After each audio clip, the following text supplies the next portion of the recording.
So I want to ask you a few questions, and feel free to shout out here. When it comes to developing leaders in your church, when it comes to training your volunteers and your leaders, what are some of the common dilemmas that you face? So just shout out. Attendance, yes. Time. Burnout, yeah. How often is it? What is it? 20% of the church doing 80% of the work? What else? Commitment. Maturity. Timidity. That's interesting. Yeah, you look at all of these dilemmas, right? And we can go on, and if we had a whiteboard, I'm sure we could fill out the entire whiteboard with dilemmas, with common ones that we face when it comes to training volunteers and leaders. And I'm sure together here, especially, who here is a minister of education or related title? Yeah, so the majority, as John explained really well, but I just wanted to see here, you could probably respond to every single one of these dilemmas with a response, right? They're like, is time really the issue? Really, you don't have time to be trained? Let's grab your schedule and see how you spent your time this last week. All right, how many hours did you spend watching Netflix? How many hours did you spend on Instagram? Right? And you just go through and you're like, and you really couldn't spare an hour and a half every quarter. Like 1 hour and a half, not even every week. 1 hour and a half once a quarter for training, right? Obviously that'd be a pretty brutal way to get at it. And they may not want to be your volunteer afterwards. But when you think about it, right? When's the last time 100% of your leaders showed up at a training event? Right? And for those who missed it, when's the last time you actually, because they missed it, you ended up summarizing that training for those who missed it? Right? And then how frequently do you hold orientation training for new leaders as well? Right? And this is usually the progression it takes, right? You start with we need volunteers in the children's ministry or in this ministry, and you find the person and you start training them, right? You train them. You don't wait. You don't say, hey, if you need volunteers, you don't say, thank you for signing up, wait till next semester for our training. No, you train them right away, right? You orient them, you give them the vision, you train them right away, and you release them. Well, you do that often enough, and if you need enough volunteers, what ends up happening is you start a class, right? You're like, we're going to have an orientation class. And every brand new volunteer in the children's ministry or small group, Sunday school, come to this class and you try to avoid all the one-on-ones and put it into a class. And what ends up happening? You don't get 100% of the people, so you end up doing the class and the one-on-ones, right? And it kind of perpetuates that way, doesn't it? Right? You wouldn't have this problem if everyone cleared their schedule for your training events, but that's not the reality, and that's not the day and age that we live in right now. So is there a different way to train? And is there a smarter way to train? In other words, is there a way that we can approach training that's both high tech and high touch? Right? I'm not talking about digitizing development. I'm not talking about replacing yourself with a robot or a video or this or that. That's not how I'm approaching it at all. But what can we leverage through the fact that everyone's carrying one of these around everywhere they go? How can we leverage that and actually use this to enhance, right? And use it to enhance the learning experience, not to detract and not to even replace the time you spend together.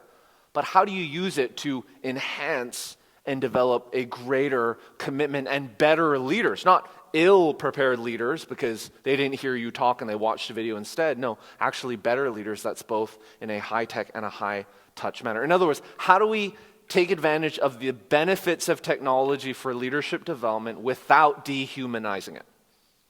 Without dehumanizing it. right? The first two sessions for today, we talked a lot about the foundation for a discipleship pathway, right?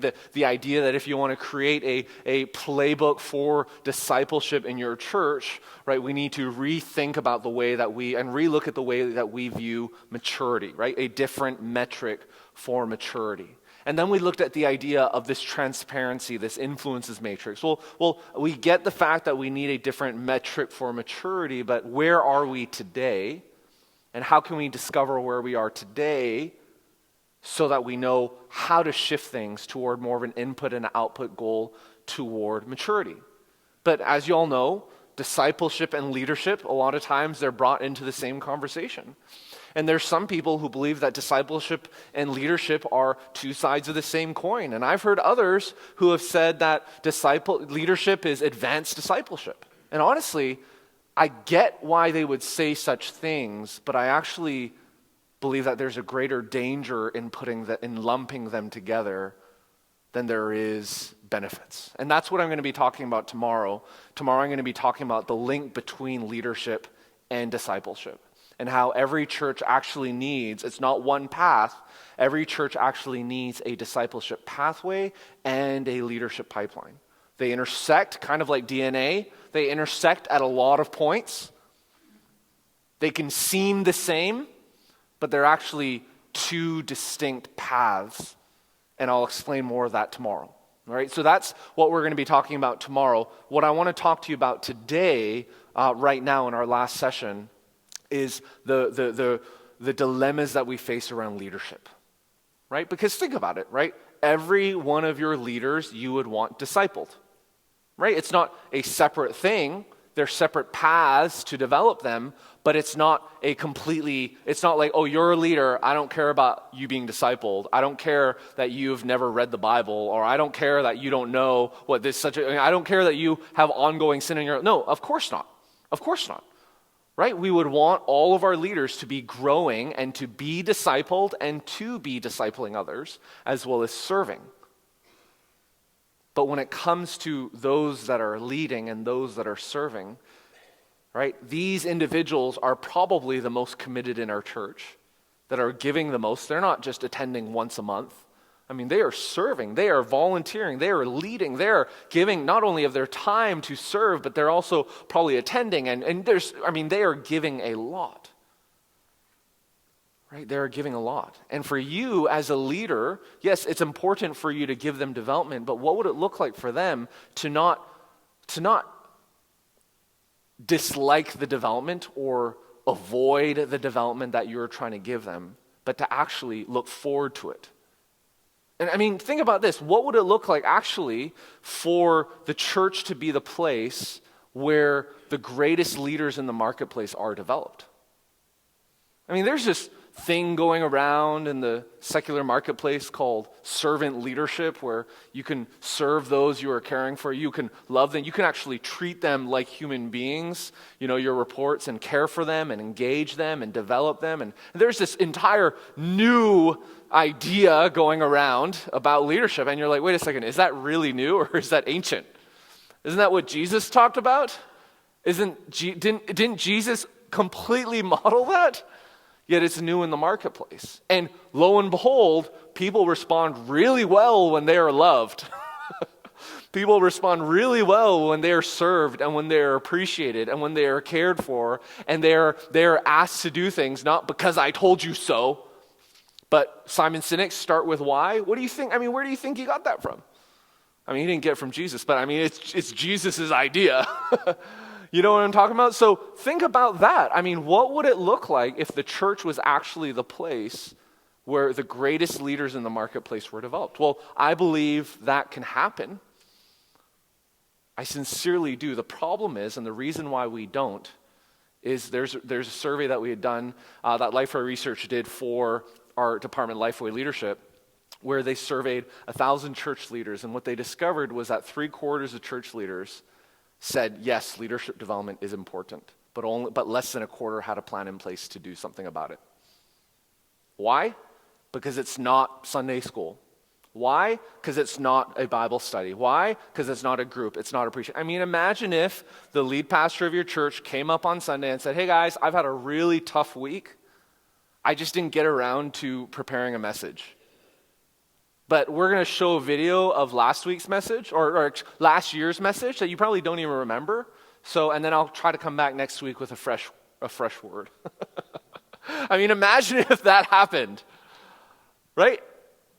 These are the things that it's like every single week Sunday comes around. Every single week there's a life group, there's Sunday school, there's classes, there's nursery, there's children's ministry, there's student ministry. There's all these things that if you miss your leadership development, if you miss volunteer training, well, does anyone really notice? It's one of those things. And as a result, what we've actually done by relegating leadership development to the outskirts, to the when we have time, is we've actually created a culture of consumers.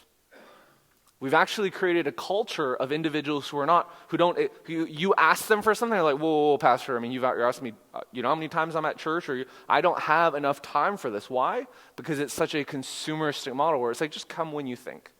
Come when you want.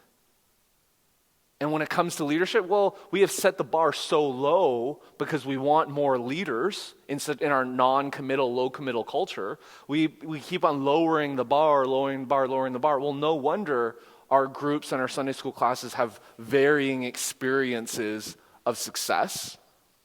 Well, why is like everyone in that group serving in the church? And why in that group do they cancel every other time they meet? And why in that group do people keep on switching out? It comes down to leadership, doesn't it? So when you think about all of these dilemmas, I want to address and I want to introduce this idea of flipping the classroom. And it's going to be an approach that's both high-tech and high-touch, but what I'm not talking about is digitizing development, okay? I'm not talking about digitizing discipleship. I'm not talking about that at all. I'm just talking about leveraging technology where it's useful and where people are already at, but then that would actually give us more time to spend with individuals and in our sweet spots. So how many of you have heard of the idea or the concept flipping the classroom? Okay, a good bunch, about half of you.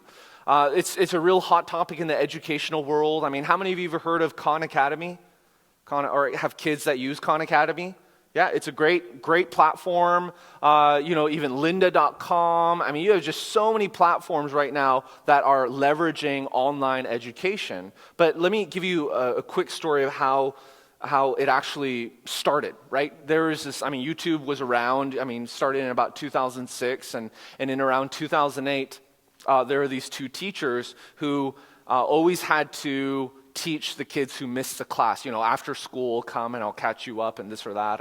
And honestly, for these individuals, they were like, man, we just keep on repeating ourselves. Why don't we just record our lecture and put it up on the internet? Just think about that. The idea of uploading a video on the internet, how did you do that before YouTube? Just think about that for a little bit, right? How did you take a video on your smartphone and load it to Facebook? No, because you didn't have a smartphone. You didn't have a video camera in your pocket. So you had a camcorder, right? And maybe you had the FireWire or whatever the cord was called to stick it in your computer, and it would take forever. And maybe it was the tape you had that you then had to convert. And right? How did you get it on the internet? And maybe you could finally find a way to get it on the internet. But was it really viewable and streamable on the internet, or did you have to download it before you could actually watch it, right? Just think about this in 2006. So these two teachers in 2008, YouTube still kind of, birthed, and, Google bought it, and it's trying to pick up steam, and they basically record their PowerPoint lecture and do a voiceover their PowerPoint. It's like a screen capture video of their PowerPoint slides with the voiceover. That is the technology in that day.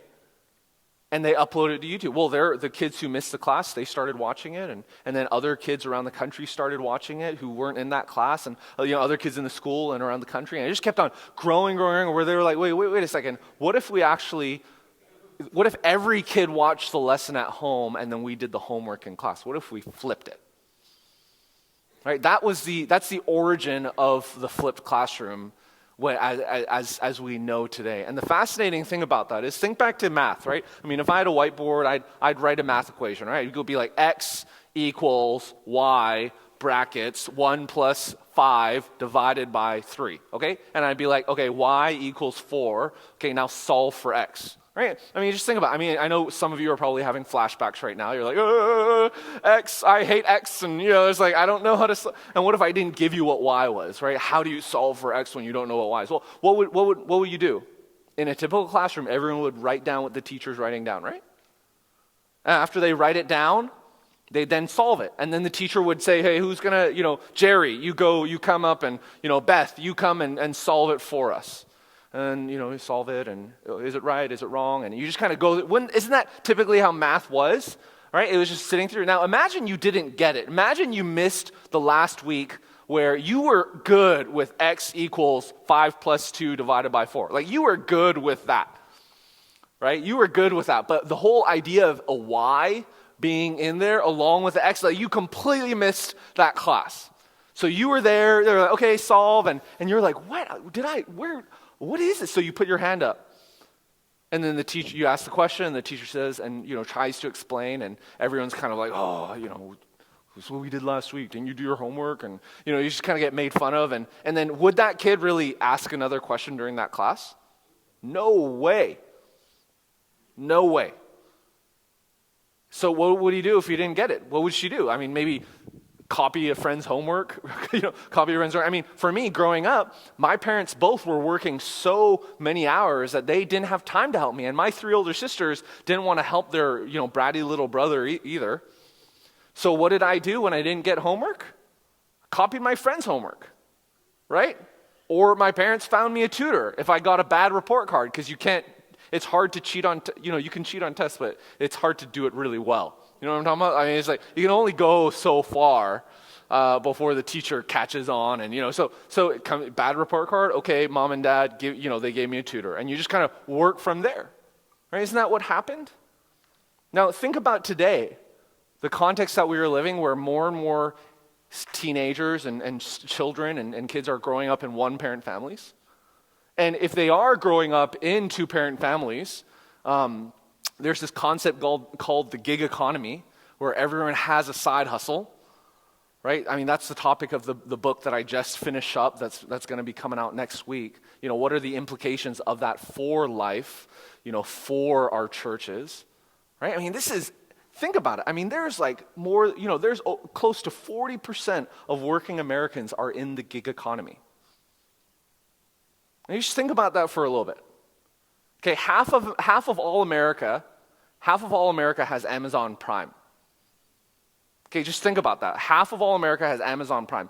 How many of you just assume that everyone has Amazon Prime? Not everyone has Amazon Prime, but when half of a country has Amazon Prime, it's so normal that you just assume everyone has it. Right? And it's weird when you don't have Amazon Prime. Well, how about cauliflower? How many of you have eaten cauliflower rice, cauliflower pizza, cauliflower rings, or someone who has? Right? Maybe you're not there yet, right? But but you've heard about this, right? You've heard about this. Production in cauliflower has skyrocketed. It's crazy. Why? Well, because it's close to half of all. I mean, it's this idea of this tipping point where if close to half of a country is doing something, it feels normal. Well, that's what it's like with the gig economy. Side hustles. How many of you have sold something on Facebook Marketplace? How many of you have taken an Uber or drove in an Uber or taken an Airbnb or, just all of these ideas of having a side hustle. I mean, that is so normal, right? It's so normal, right? So that's what I'm writing about. But the reason I bring that up is flipping the classroom, right? The flipping the classroom is becoming such a such a great way to educate, because living in a one-parent family or living in a family where your parents might not be able to help you isn't really normal anymore, right? This two-parent family, one person working, coming home, bringing the kids in, feeding them snack. That is not normal. It's not normal anymore. Which is the beautiful thing about the flipped classroom, is that the idea with flipping it is, okay, hey, here, watch this 10-minute video at home. If you get it, we'll just zoom through it. Here's the homework that you need to complete to project that you have, to demonstrate that you have comprehension over the material. If you don't get it, just rewind and you can go back. And when you get to class, you then have interactive exercises around the material. Well, why do you learn calculus? Why do you learn arithmetic? Why do you do all this? Well, here's why. It's not just to be really fast at solving for X, but let's actually,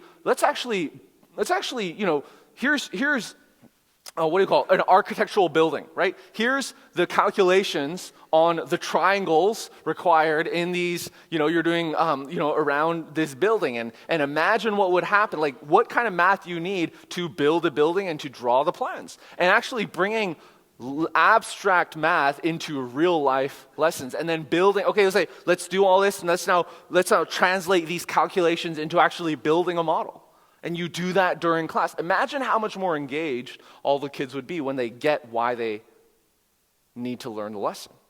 The worst thing that you can say to your kid is just do it. Why? Because I told you so. Right? It works when they're little kids, but the older they get, they're like, no, but I really don't see why this even matters. In Vancouver, all Canadians have to learn French till like grade 11.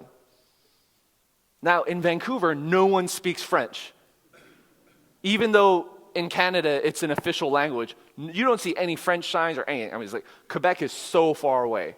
So growing up, I was like, this is the stupidest thing. I'm never going to move to Quebec. I did move to Quebec. I'm never going to move to Quebec, which is why I really wished I had learned French better. But I was like, I'm never going to move to Quebec. Those francophones and all this stuff. And I was like, so far away.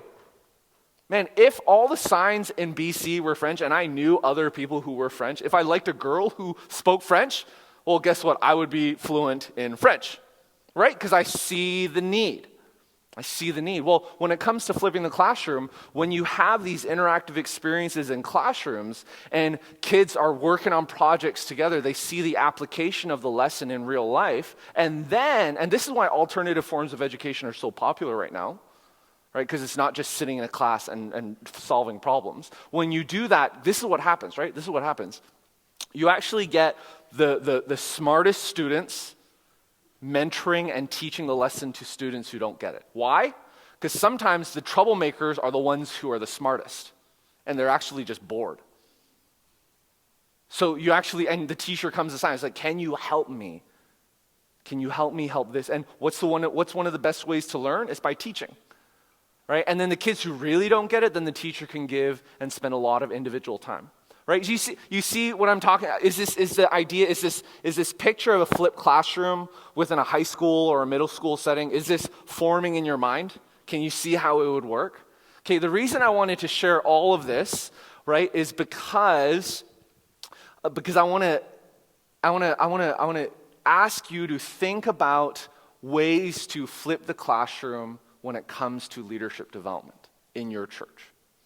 And what would it actually look like? We're going to go through 4 different categories of ways that we can do it, with orientation training, right? New leaders, with existing leaders, with staff development. And we're just going to go through a few of these different environments and give you a clear picture as to what that could actually look like.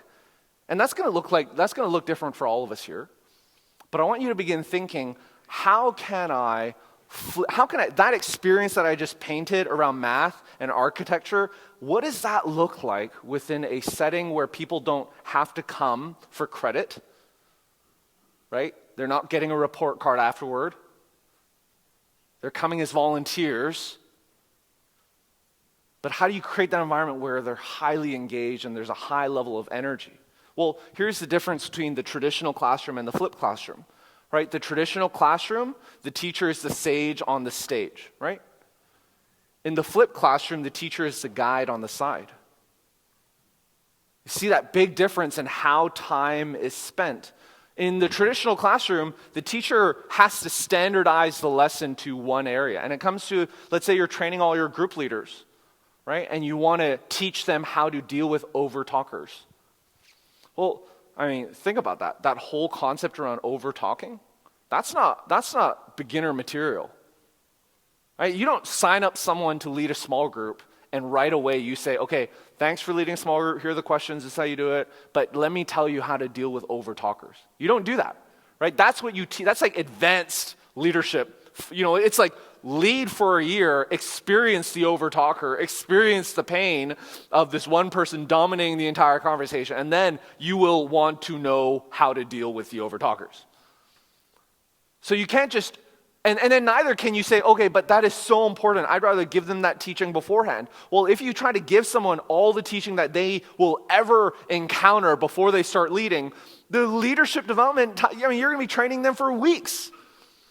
And then the bar is going to be too high that you're not going to get any volunteers. So then you lower the bar and you don't teach them enough. Right? And this is the dilemma we face when it comes to leadership development. So the beauty of the flipped classroom is you don't have to standardize everyone to go down one path. It can actually be very customized and contextualized based on an individual's experience. Why? Because they can watch the videos that they need, and then you can debrief and coach and develop them based on that, rather than everyone having to watch or go sit through the exact same training for everyone, right? So we see the difference in the flipped classroom. So we can just if you go through the next slides, we'll go through them pretty fast. This is basically, if you go to the previous one, is what I talked about, right? Traditional versus flipped. Everything here I've already explained. The next slide, we see the idea of flipping the classroom provides opportunity for learning through activity, right? It's that architectural example that I use, which then influences the entire learning environment. Well, flipping the classroom also uses technology, which then influences the learning environment. The next slide. We then see, here's the example of how it came to be, so it's just a pretty way of describing it. We can go to the next slide. I've already shared the story with you. We see actually the prevalence of videos and how you actually see the impact of what happens when you flip the classroom. And then the last slide, this is really cool. Okay, one more slide. This is really cool here. Before the flip in this one setting, 50% of freshmen failed English. After, 19% failed English. Before, 44% failed math. After, 13% did. Before, there were 736 discipline cases in one semester. After, there were 249 discipline cases. Right? So we see how this is working within this. So if we go to the next slide, what does flipping the classroom have to do with leadership development in my church? Okay, so remember those leadership dilemmas, right? When's the last time 100% of your leaders showed up? Do you ever find yourself summarizing training for those who missed it? How frequently do you hold orientation training for new leaders? Well, if your solution to all of these dilemmas is just to add another training class or have another one-on-one orientation meeting or hold orientation training multiple times a year, perhaps if that is what you have used, or maybe for everyone who missed, they just get the newsletter or an email or whatever it is, perhaps it's time to consider how flipping the classroom can work in your church. Because when you do that, you would actually have more time to do what you love best. And you just think about the entire process of tapping a potential volunteer on the shoulder all the way to deploying them, okay? How many of you, you have the who is it going to be, right? Who is it going to be? Looking around, getting examples. Okay, now you tap them on the shoulder, you have that conversation, you're casting vision. Hey, this is why I see in you this, and I love the fact that you do this, and I'd love it if you would pray about serving in this way, in this ministry. Why? Because, being a part of a small group is here are the life transformation stories in my life and other people's lives, and I would love for you to be a part of this, right? You're casting vision, and they're like, that sounds awesome. Right? That sounds awesome. What do I do next? Okay, well, let me get you trained up. Right? Let me develop you. Let me help you in this. Right? Isn't that the process that happens?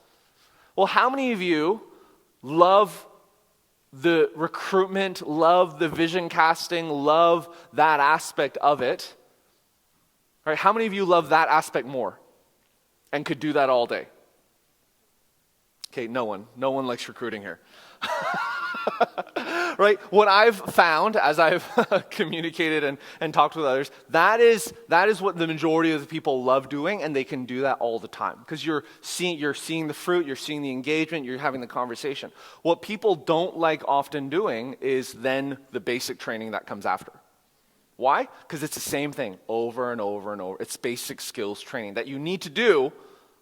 3/4 churches believe it's important, only a quarter actually do it. So most aren't aren't doing this at all. Or maybe they're not even recruiting at all because they're asking 20% of their church to do 80% of the work. So everyone is already trained and developed by the time they ask them. You see the dilemmas around all this? So imagine this. Imagine if God brought an additional 100 people to your church this Sunday and you wanted to get them plugged into life groups or into a Sunday school class. Would you have enough leaders to do that? And then not only 100 people to get into groups, imagine how many kids you now have to then go into the children's ministry. Do you have enough volunteers? Right? By flipping the classroom, you would actually create an environment where your leadership development would be scalable. Rather than you having now, instead of one conversation a week, and then 100 people show up and you now have to have like 10 conversations a week, what would end up happening is you would actually have an avenue to onboard people that wouldn't actually burn you out because you wouldn't be able to handle all that load by yourself. By flipping the classroom in your church, here's the bottom line. You would have more time to do what only you can uniquely do. That's the beauty of it. So let me share with you 4 different ways that we can flip the classroom in your church. The first way is to flip your training events. Now, I'm not talking about orientation. I'm not talking about ongoing development for your leaders either. And I'm not talking about staff development. Those are points that I'll get to. I'm just simply referring to your training events, whatever training event that you have and you do. I mean, imagine what it would look like to flip your training events, whatever it might be. Now, I'm not saying stop your training event. If the way that you do your training event is in a setting like this, in a chapel with round tables, coffee, meal, someone teaching from I'm just, still invite people to an environment like this. But imagine this, if your training event was an hour and a half, right? And 30 minutes of it was eating and connecting and while someone is giving a big vision talk, and then you do some sort of lesson and there's 15 to 20 minutes of discussion and some wrap up and prayer for each other. Still have the same time, but instead give them the lesson before they come. Say, hey, we're about to have a training event, right, on overtalkers.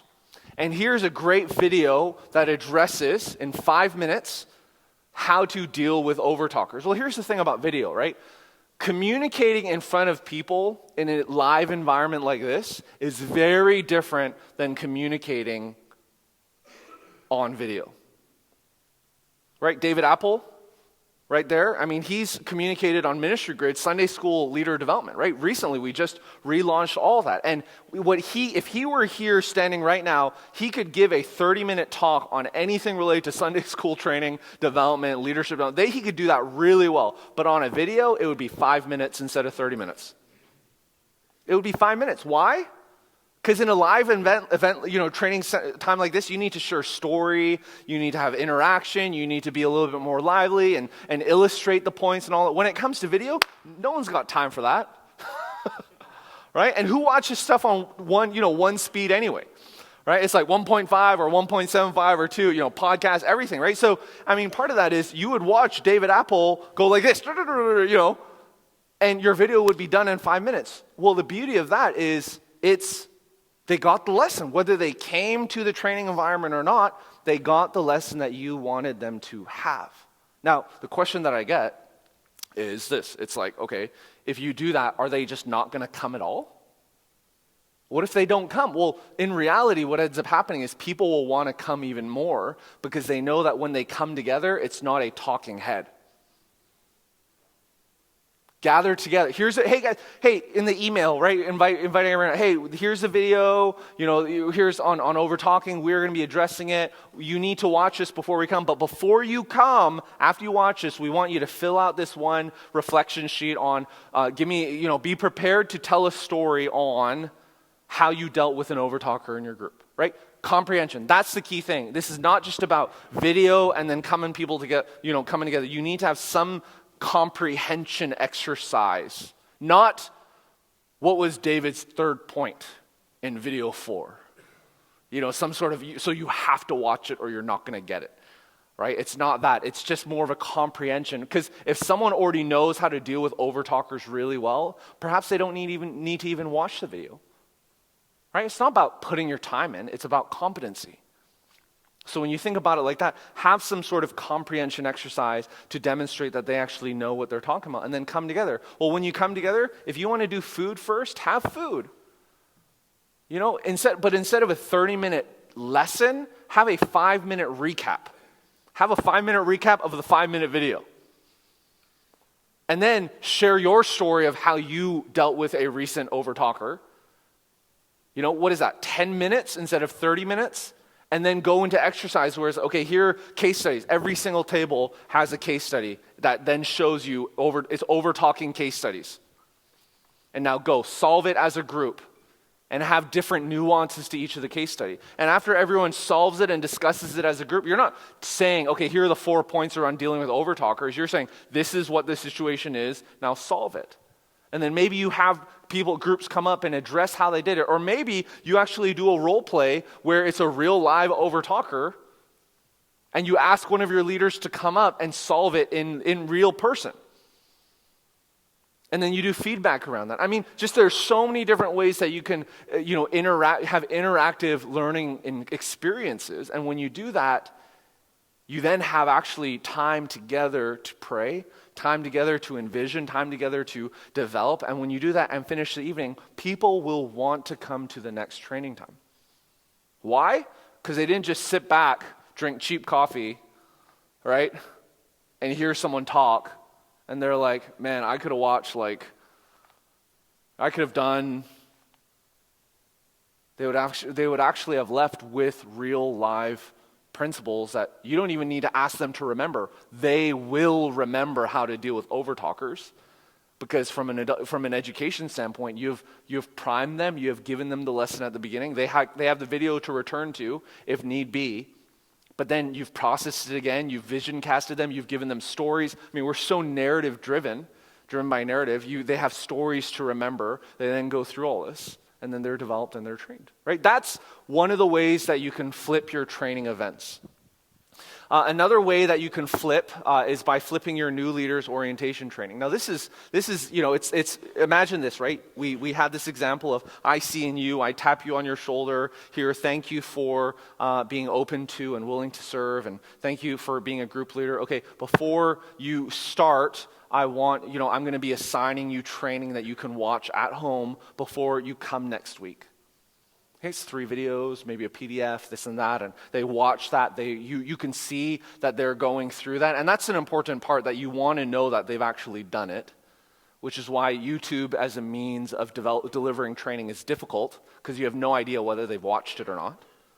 So you give them training, you have them, walk through it, you can see what they've done, and then after they do that, you get together. Well, the beauty of it is you're still having the one-on-one time that you would have, or if you do a classroom setting where you have a lot of new volunteers come together, you would still do that, right? You don't even have to change any of that. But instead of recruiting and waiting for the one-on-one or waiting to the class to teach them, they actually learn at their own pace while driving to work, right? Just set it on audio while driving to work, while in the subway, while coming to church.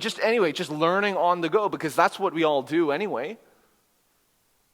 So they learn instead, and here's intentional learning. Instead of listening to that podcast, listen to this instead, or watch this instead. Instead of watching the latest John Chris movie, video on YouTube, which I love his videos, they're awesome. Watch this instead. And then you come together.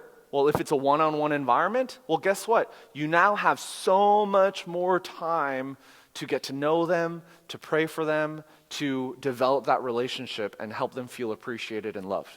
So much more time. Why? Because you're not spending 3/4 of your time teaching them how to do something. What about in a classroom? Same thing. You're not having one person teach, no, they've already gotten the lesson. You then have more of an interactive experience to develop. And the beautiful thing is people will be more engaged during your time together when we're not just listening to a talking head, right? New leaders orientation training. The next one is flipping your ongoing training. Now here's the cool thing, right? So I talk about overtalkers. So you've heard about Ministry Grid, and I'm not going to do a big Ministry Grid commercial or anything like that, but Ministry Grid is a learning platform that Lifeway created for the church, right? It's what's the beautiful thing about it is there's 750 courses, 3,000 videos, plus PDFs, plus all that. It was built entirely to help you flip the classroom, right? That's the platform. You can talk to Andy out there. You can look it up online, right? Ministrygrid.com. But here's why I'm bringing it up. Legitimately, I was, we were lying. My wife and I were lying in bed before we turned the lights out. We were just talking, and Christina had a mom's group, it wasn't really a mom's group. It was a women's Bible study Monday morning, and some new ladies had come. And they'd come for the last couple weeks, and before we went to bed, she was telling me about that, and she was saying, hey, this one lady she's such a over-talker. What do you think? And I used to be a groups pastor, and I led the adult ministries department at my church, and I was like, I should know the answer to this, right? And I was like, okay, this probably isn't going to work, but if I was in a group of guys and there was a guy over talking, we would just guilt and shame them and make fun of them, and they'd get it, right? I'm not saying that's what you should do. I'm just saying it works, right? Or you just talk to okay, so literally that's what I said to her, and she was like, oh, that's not going to work with girls. And I was like, okay, I get it. So I'm lying in bed, I open up Ministry Grid, I search over talker, a video from Steve Gladen pops up, and I'm like, I don't know what this is. I play, it's 5 minutes. We watched the 5-minute video of Steve Gladen from Saddleback talking about how to deal with overtalkers. And literally, when it's done, we both look at each other and we're like, okay, turn the lights off. We're good to go. What he said was overtalkers, it's someone overtalks because usually as a result of trauma. A lot of times it's a result of trauma that's causing them to behave like that in a group setting. We were like, what? You mean guilting and shaming someone is not a good way to develop? But the beautiful thing about ongoing training is that, you have this resource where, yes, it's self-learning, it's self-development because there's 750 courses. But not only that, it's ongoing training. So it's like, hey, here you are. Thank you for going through orientation. And you have this individual who's leading a Sunday school class or a group, and they're just knocking it out of the park. So you tap them on the shoulder, and you're like, man, maybe you would actually be a great coach. But before you get there, hey, what if we give you some of this other, sets of training? And what training would you give them? Maybe you don't have that training because you've never developed coaches in your ministry, so you wouldn't know where to start. Well, the beautiful thing is you can then say, hey, I want you to watch these videos on training by Bill Donahue from Willow, formerly from Willow, and let's talk about them together. The beautiful thing about flipping the classroom is the expertise isn't you anymore. Because frankly, if we come together and we were to list on a whiteboard what each of our expertise is, we would have a crazy, solid, awesome board, right? I mean, it would be awesome, all the topics, the breadth of ministry expertise that is in this room right now, right? It's awesome. But you wouldn't be an expert at everything, right? No one is an expert at everything. So why not leverage the areas of your expertise and leverage the areas of other people's expertise. And what all of us can do is we can facilitate moments of learning and question asking, right? That's the beautiful thing about flipping the classroom with ongoing training. Here's the other cool thing about ongoing training. Gallup did this survey called the Q12 survey. It's not a church survey, but it's a survey. You can look up Gallup Q12, and you can actually see, go Google, in Google, Gallup Q12, and you could go like web, images. So click images, and then you'll actually see a set of 12 questions that Gallup has developed to measure engagement, employee engagement in organizations. This is a great thing to look at just for your church context, okay? But the reason I bring that up is 3 out of the 12 questions at least are all about development. Because they're trying to measure how engaged are you in the workplace. Now, if 3 out of the 12 questions are all about development, has someone talked to you about development in the last 6 months? Do you talk, are you being developed? And I mean, if that leads to engagement, instead of giving our volunteers less development, what if we gave them more in ways that were palatable? That didn't require another night out. That didn't require Saturday morning, or didn't require all this stuff. But you actually gave them ongoing training in a way that you could really see, and that's the beautiful thing about Ministry Grid, you can track progress. You can really see who is excelling and who is doing well and who isn't. And those are the people that you can tap on the shoulder because they're engaged, and you can then elevate them to greater levels of responsibility and leadership. Right? You see the benefit in a tool like that? So that's the cool thing about ongoing training is you're actually empowering your church in that way. The last thing is flipping your staff development. And honestly, that's it. I don't really need to speak much about that because the other aspects, the other areas do address that. So that's that. We have a few more minutes left. I did want to just leave, especially because this was so practical, I did want to leave a couple minutes for questions if anyone had it. Because I really want you to think about how do you leverage technology, for development and for, Any questions? Yep. How do you train, especially lay people, older lay people, with how to use technology? Yeah. Definitely. And so on a very practical level with Ministry Grid, there are these things there's a really easy process where all you have to do is text or email them this one URL, and they can just click it, sign in once, and then it's right there, right in front of them. Right? So that's the cool thing. I mean, it's just the team has made it super easy for individuals of all ages to engage with this. Yeah, I mean, the other thing, as you're thinking about questions, I've actually done this in my small group too. I was like, I love, this works for leadership development, but can this work in a small group setting? Especially for our small groups that watch video-based studies. Because you know how it is, it's like 20 minutes sitting all together. What if everyone watched at home before they came? And it's actually increased engagement as well in the group, because there's now more time to eat, more time to talk, more time to pray with one another. Any other questions about flipping the classroom? So is the context you're suggesting Ministry Grid? Yeah. Really what this is all about? Yeah, definitely. So, there's a lot of learning management systems out there, right? Ministry Grid is not the only one. But the reason I talk about Ministry Grid specifically is because of the amount of content that is on there. So it's kind of like this, right? I mean, imagine by using Ministry Grid, basically it's like, hey, I'm going to bring you to the 20-yard line and give you 4 downs at the 20-yard line, right? You still need to contextualize and bring it over because all the Ministry Grid content is, like, you can put your own videos or delete stuff if you want. So it's like 20-yard line. You still got to bring it to your end zone. But the reason why most churches, 3/4 say leadership development is important, only a quarter have a plan in place to do it. The reason why is because every church is starting from their own end zone.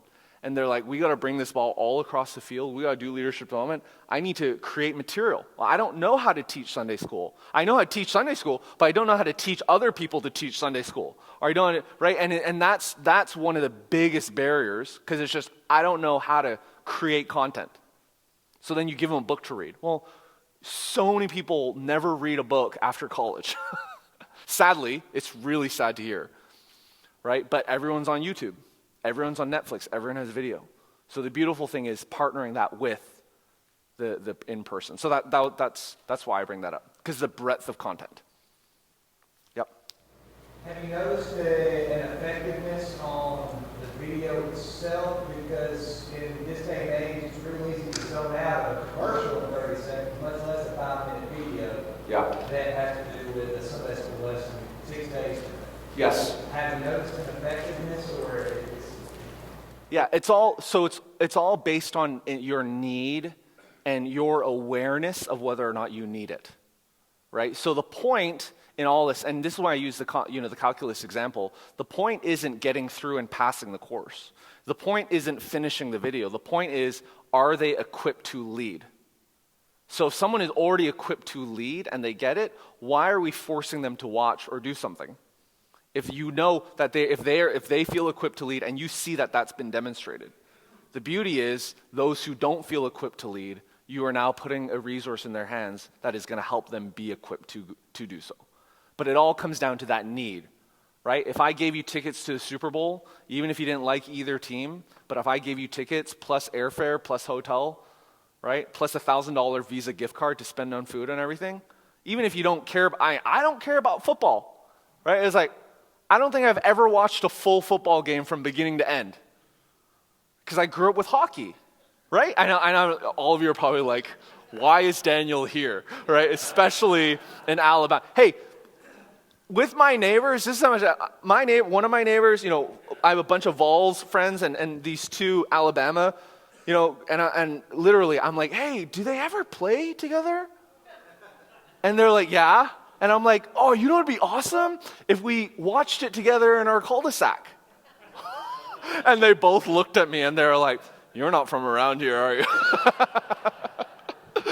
Right? So, sorry, it's all about that engagement. Yeah.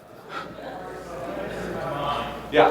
And I'm thinking, okay, these students need a teacher, need tools, and what they need to pre-record their lesson. Yeah. And figure out a way to get online for this and link to the class. Yes. Okay, so the transition is kind of the thing that's in my mind, because I know for a lot of the science classes at my church, a good bit of time is spent, unfortunately, more of a lecture environment than in a circle environment. Okay. Yep. So if you're cutting out lecture time, basically, I'm wondering how you come to transition to using that essential classroom time for discussion, because historically we're not used to discussing. Yes. Yeah. So that would be the last thing I do. The first thing that I would do is always start with new leaders and new groups. Right? Because sometimes if it ain't broke, don't fix it. Right? Don't prod that Sunday school class that's been going for 35 years. And maybe do it at the end after you have enough of a track record and other people see what's going on. But I would never start there. Otherwise, you're just, you're going to get fired, right? So it's just like, there's certain things you just wait till later. But you see the effectiveness if you start in a new group, right? That's all they know, and new leaders as well. And then it's this idea of, starting small and doing that change management progressively. So the follow-up question to that is, if you have done this and you found out that instead of having 5 classes for your own curriculum, you let your favorite teachers teach and everyone watching that, and basically make their own small videos. Yeah, most don't. Most don't because it's even if because on ministry grade you can just hit upload and just do a selfie video if you wanted and upload it. But most people are like, but there's probably someone better than me, or it just takes too much effort for them to do that, or you want to be perfect on video, or there's that aspect. So I haven't really seen that. Yeah. All right, but I'll be around, and I'm here tomorrow too if you guys have more questions. Thanks.